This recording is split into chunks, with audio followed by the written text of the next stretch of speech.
Glorious morning, wonderful people. How are you doing today? This morning, we are going to be sharing on this question. Can any amount of guilt change the past? Can any amount of guilt change the past? That's the question we are going to be sharing on this morning. Why am I coming up with this question? Because I have observed a good number of people live their lives in the past. What do I mean by that? You know, our past remains in the past, okay? But very recurrently, people like to go and bring out people's past and then they post it on social media. I would want to say dug up history. People will go and dig people's past and drive pleasure in posting or publishing people's past on social media. Drive pleasure in destroying people's relationships based on people's past. That is what is happening. But there are two ways at looking at this past. Your past is your past. We are all works in progress. Nobody had life easier than the other. Maybe some people were born with silver spoons in their mouth. Those are exceptional cases. But if you came from a very struggling background, from a very humble background, your past remains your past. You used your past to be able to build you, to propel you to work hard for the present condition in which you find yourself and for your future. So the past is a reference, but it should not be a referral center of guilt. The past is a reference. It should not be a space where you go and sit there and keep being guilty throughout. We are all works in progress. There is nobody that had a very perfect past. We all faltered in one way or the other. That is the growth process. You were all we were all desperate in one way or the other. We were all needy at one point or the other. We went through challenges at one point or the other to be where we find ourselves today.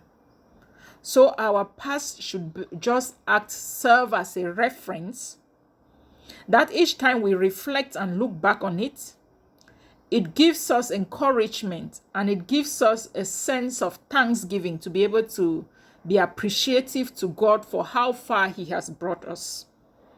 But it should not be a referral center of guilt, where each time people will go and bring out dug up history about people's past. We all have our past. Mine might have been rosy. Mine might have been hitch-free. Mine might not have had dirty records. But it does not give me the right to crucify another person whose past had a dirty record. Many people went through what they went through. People face challenges and solve problems in different ways. And so that might have led them to be able to get themselves involved in certain nasty past. But we don't need to keep referring them back to that nasty past. Because if you keep doing that, you are just like the devil, who is an accuser of the brethren. The devil will always accuse you. There are people who have very nasty past, but we should not crucify them for that. Some of them were led to do what they did out of youthful exuberance. Some of them were led to do what they do out of maybe financial struggle or crisis. Some of them were led to do what they did maybe out of peer pressure. People did what they did because of different reasons. Whatever be the reason, it's not my place to judge them. Neither is it your place to judge them. Don't make their past be a referral center of guilt for them.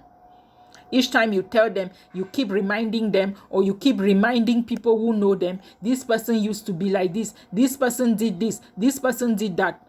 You did not do anything. How far? How far? We should learn to accept people. Stop making people to be living in guilt. Nevertheless, no amount of guilt can ever change your past. Your past is your past. But what I can advise those who keep feeling guilty of their past is that, please, each time you have to look at the past, let it be where you go there to source energy to propel you to work in having a better future or the better present life that you find yourself in. When you have to think about life, don't keep remembering your past. Don't keep being guilty of your past. The past is a past. You did those things, you did them. And so you've moved past those things because the time has passed, things have changed. The question is, if your past were that bad, what are you doing to better it? And no amount of anxiety will equally change the future. Be you. Work on yourself. Improve yourself. Take the conscious decision of making sure that you become a better version of yourself on a daily basis. What are you doing in improving yourself? What are you doing? Or you go and sit in the mortuary of guilt of your past? The choice is yours. But I want to let you know, the past should be a point of reference to propel you to work hard towards the future. The past, when you look at it, it should be a point of thanksgiving, thanking God for how far He has brought you to be who you are today. Never you go to reside in the past, sit there and be mourning of your negative past. It should not be a center of guilt. And neither should you be anxious about the future. Be thankful for God. Be thankful to God for where you find yourself today. I hope I made some sense. Good morning.